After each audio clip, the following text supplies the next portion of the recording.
During 2017, I did a talk entitled All Is Well, and out of all the talks that I've done so far, this was the one that received the most positive feedback. It seems to have been a talk which really touched people. A lot of these people were going through challenging, difficult times, and they found the message a real encouragement to them. Over the last week or so, I felt the Lord asked me to do various aspects of that talk again. And I didn't want to give the talk the same title as the previous one. I wanted it to have a different title. So I've called this All Is Still Well. It's mainly based on 2 Kings chapter 4 and involves the Shunammite woman Elisha and his servant Gehazi. Obviously this talk will probably reach a new group of people who didn't hear the previous message. And my hope and prayer is that you too will find this message encouraging, and that you too will be able to say, all is well. I've actually used the English Standard Version of the Bible for this talk, mainly because it uses the phrase, all is well. We read from 2 Kings chapter 4, verse 8 onwards. One day Elisha went on to Shunem, where a wealthy woman lived, who urged him to eat some food. So whenever he passed that way, he would turn in there to eat food. And she said to her husband, "Behold, now I know that this is a holy man of God, who is continually passing our way. Let us make a small room on the roof, with walls, and put there for him a bed, a table, a chair, and a lamp, so that whenever he comes to us, he can go in there." One day he came there, and he turned into the chamber and rested there. And he said to Gehazi his servant, "Call this Shunammite." And when he had called her, she stood before him. And Elisha said to him, "Say now to her, see, you have taken all this trouble for us. What is to be done for you? Would you have a word spoken on your behalf to the king or to the commander of the army?" And she answered, "I dwell among my own people." Basically, this Shunammite lady has been very hospitable to Elisha, has made this room in her house. She often feeds him when he comes that way. He can rest and recuperate when he's in the area. And Elisha now wants to do something for her in return for all the hospitality that she has shown him. Elisha asks her whether he can speak to the king on her behalf, or whether he can speak to the commander of the army on her behalf. This shows that Elisha actually had a great deal of influence with the king and the leader of the army. But she replies, "Well, no, there's nothing that you can ask the king for on my behalf. There's nothing you can ask the commander of the army on my behalf for. I'm perfectly happy with what I have." When Elisha and his servant are alone again, Elisha then says to his servant, "Well, what then is to be done for her?" Gehazi answered, "Well, she has no son, and her husband is old." And Elisha says to him, "Call her." And when he had called her, she stood in the doorway. And Elisha said to her, "At this season, about this time next year, you shall embrace a son." She replies, "No, my lord, O man of God, do not lie to your servant." But the woman conceived, and she bore a son about that time the following spring, as Elisha had said to her. For a woman to be childless within this culture and at this period of time was a very difficult, challenging thing. There was a certain stigma attached to it. And she feels that Elisha is just getting her hopes up. And her reply is one of, "Well, Lord, don't do that to me. Don't get my hopes up, don't lie to me. But, as this verse says, she conceived and she bore a son. So far, she hasn't been able to have children naturally. Her husband is now old. So this child is actually a miracle child. When the child had grown, he went out one day to his father among the reapers. And then he said to his father, "Oh, my head, my head." The father said to his servant, "Carry him to his mother." And when he had lifted him and brought him to his mother, the child sat on her lap till noon. But then he died. This must have been devastating for her. For any parent to have a child die is just such a devastating event. Remember, this child was a miracle child. She couldn't have children naturally. Elisha had prophesied that she would have one. So this child is a miraculous gift to her from God. But now he's died. And she went up and laid her dead son on the bed of Elisha and shut the door behind her and went out. Let's think about what she's done for a while. This isn't a normal human reaction to the death of a child. You would expect her to be inconsolable, grief-stricken, mourning and crying her eyes out. And yet she does something quite strange, but I believe she knows that her son is a miracle, that it's a gift of God, and that God wouldn't give her a wonderful son and then take him at such an early age. Even here in this verse, we sense that she knows that this isn't the end of the story, that something could be done for her son. It's quite a lot to think that she believed that he could be brought back from the dead.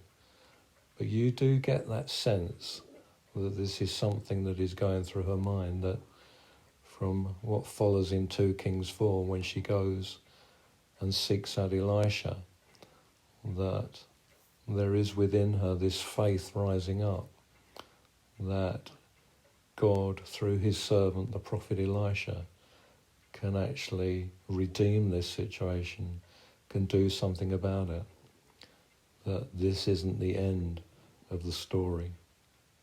Also notice that she shuts the door of the room and leaves.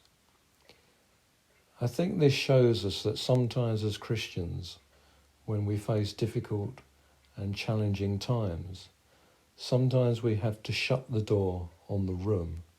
We have to leave the problem in a room with the door shut, and we then have to go and seek the Lord, see what he says about the situation, seek a divine solution to the problem. And I think that's what she does, that she shuts the door. She goes and seeks the Lord.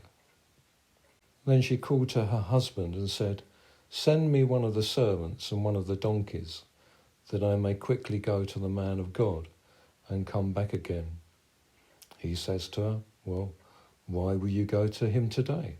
It's not a new moon. It's not a Sabbath." And given what she's just gone through, her reply is quite staggering. She said, "All is well." Ask yourself this question. Is that true, naturally, humanly speaking? All is well. Her son has just died, the most tragic event that she can probably experience. And yet she says, all is well. This is another indication that faith is rising within her, that there's a sense that the death of her son is not the end of the story. All is well.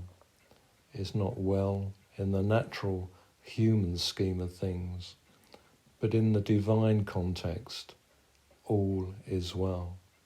Then she saddled the donkey, and she said to her servant, "Urge the animal on. Do not slacken the pace for me unless I tell you." So she set out and came to the man of God, Elisha, at Mount Carmel.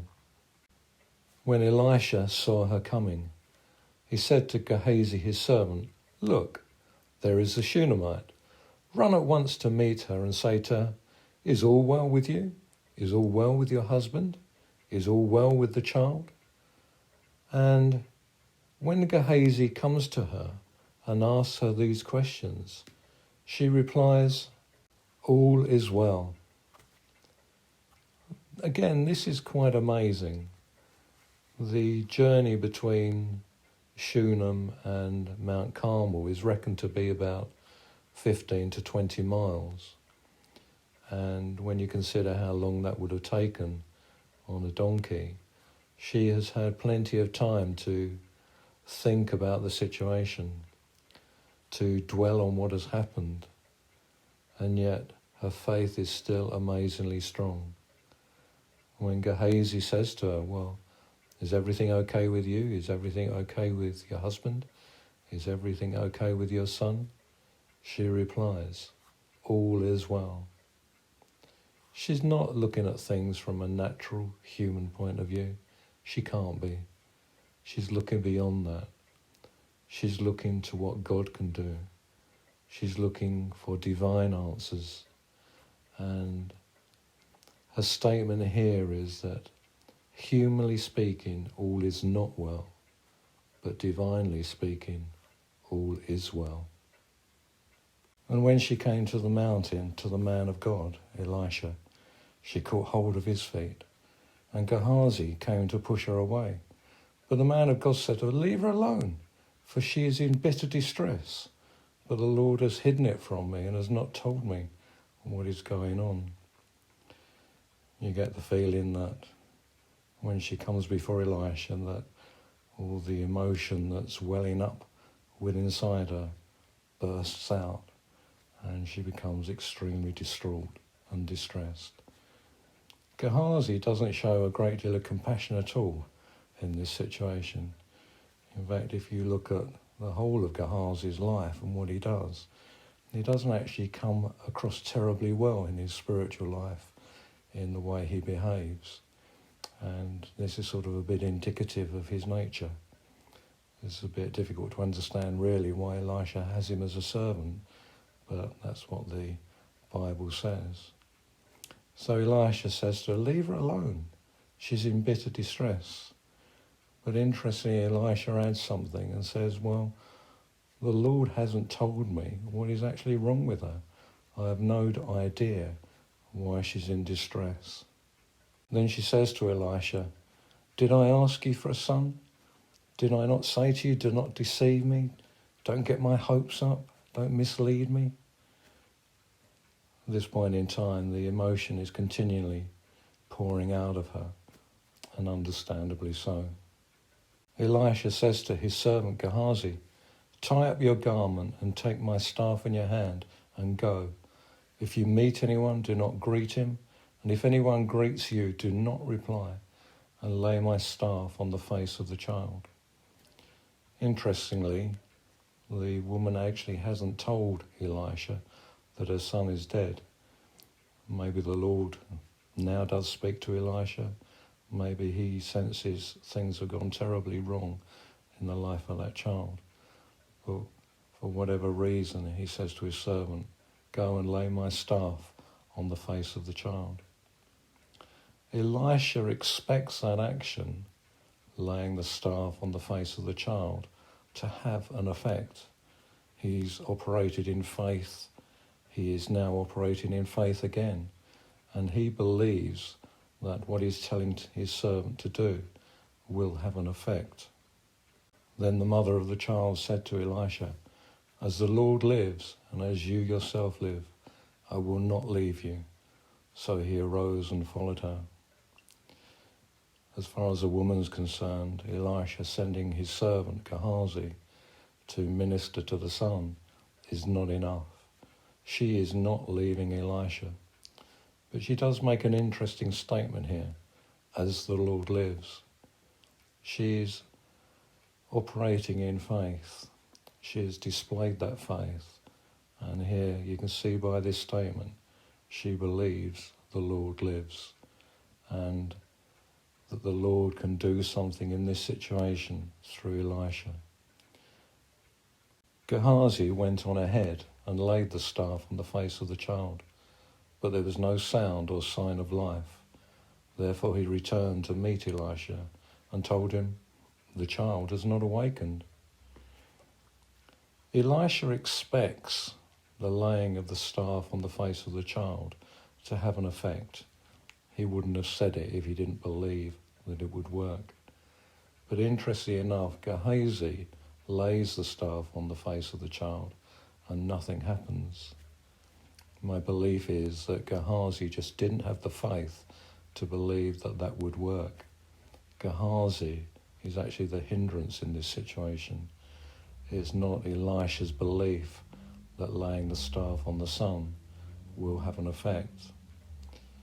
It just shows really that faith needs to operate. It's operating in the woman, it's operating in Elisha, but it doesn't appear to be operating in Gehazi.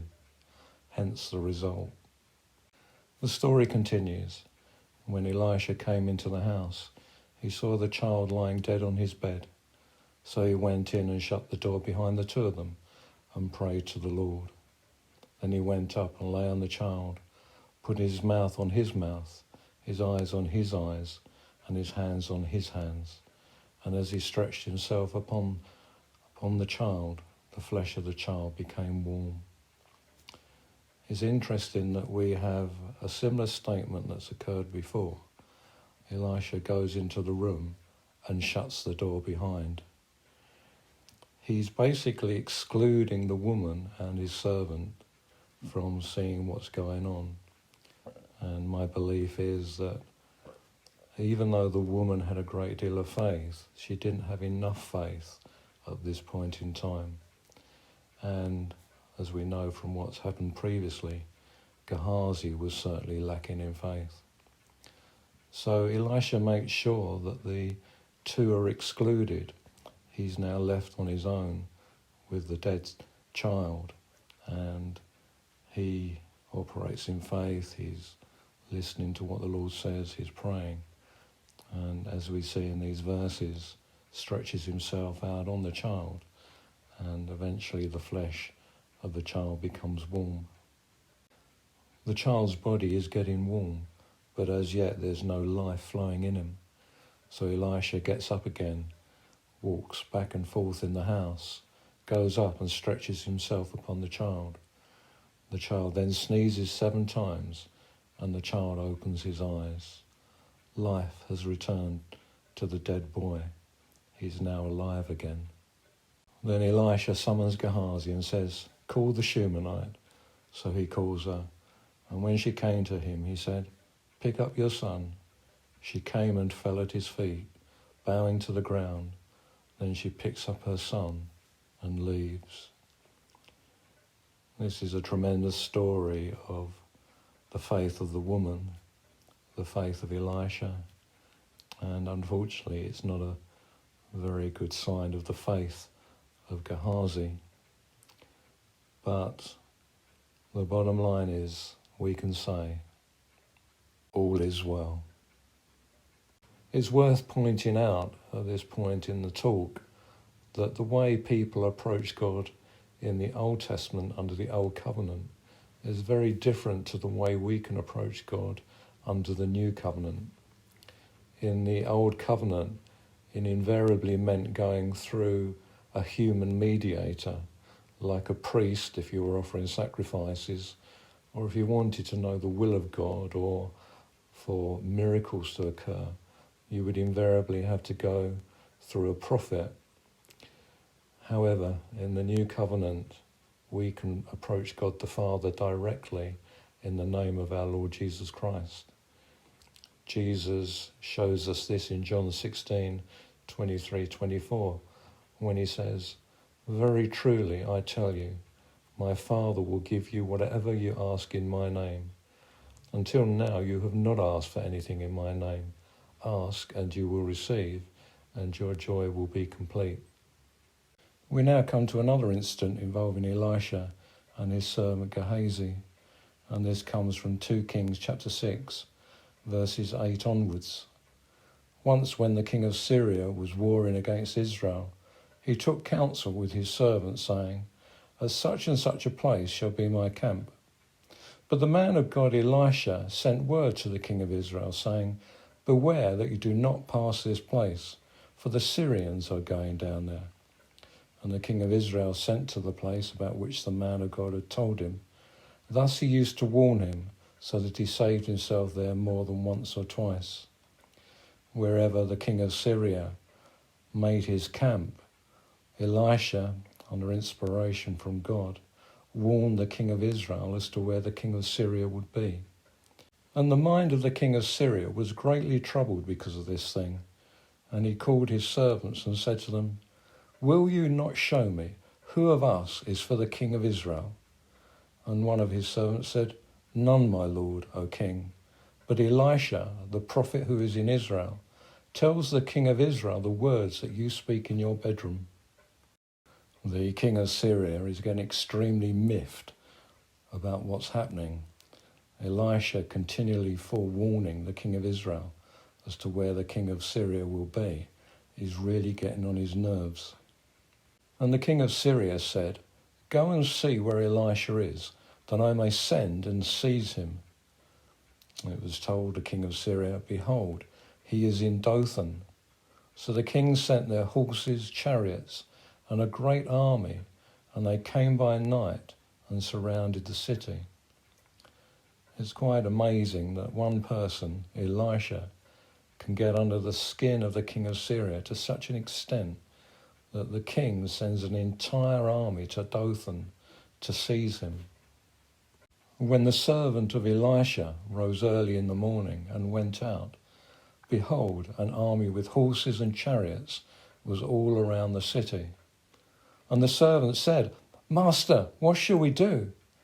Elisha replies, "Don't be afraid, for those who are with us are more than those who are with them." This is one of the great truths, that when God is on our side, then we are always in the majority.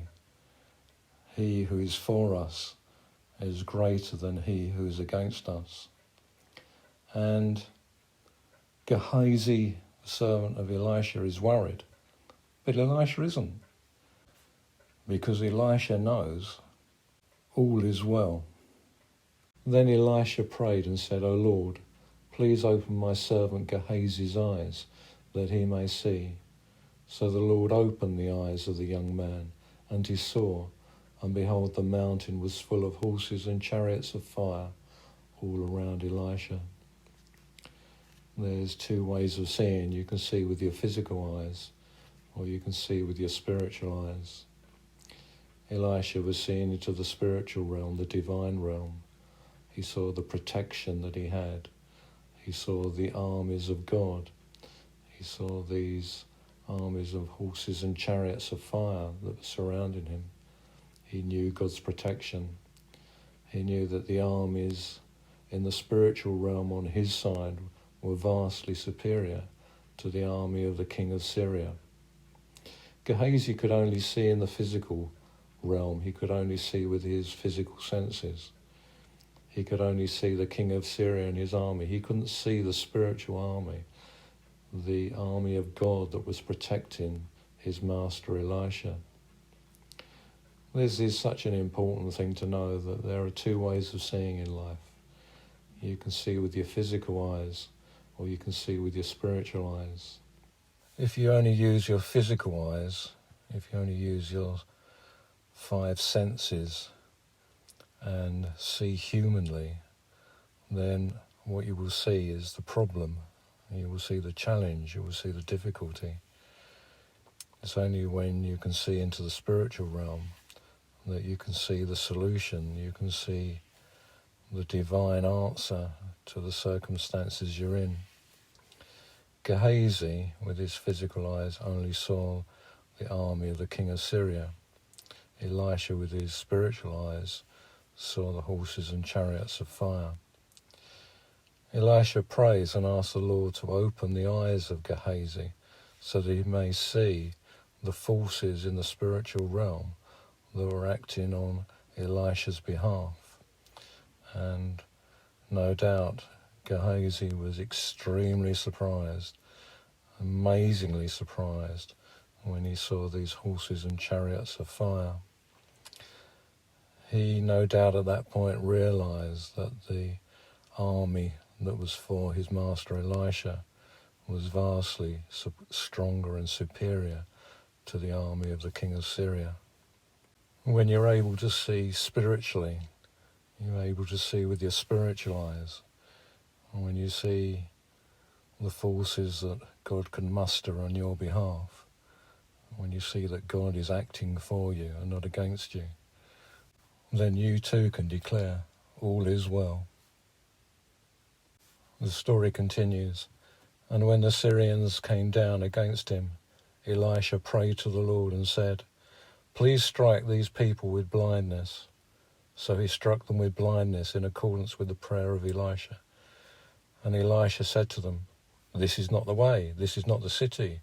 Follow me, and I will bring you to the man whom you seek." And he led them to Samaria. Elisha prayed, asked the Lord to strike the Syrian army with blindness, which he did. Elisha then goes up to them and says, "Well, don't worry, I can lead you to the person you're looking for." And then he leads them straight into the city of Samaria, where they'll be surrounded by the Israelites. As soon as they entered Samaria, Elisha said, "O Lord, open the eyes of these men that they may see." So the Lord opened their eyes, and they saw, and behold, they were in the midst of Samaria. It's interesting that these last verses are all to do with sight, to do with seeing. You can see in the physical realm, you can see in the spiritual realm.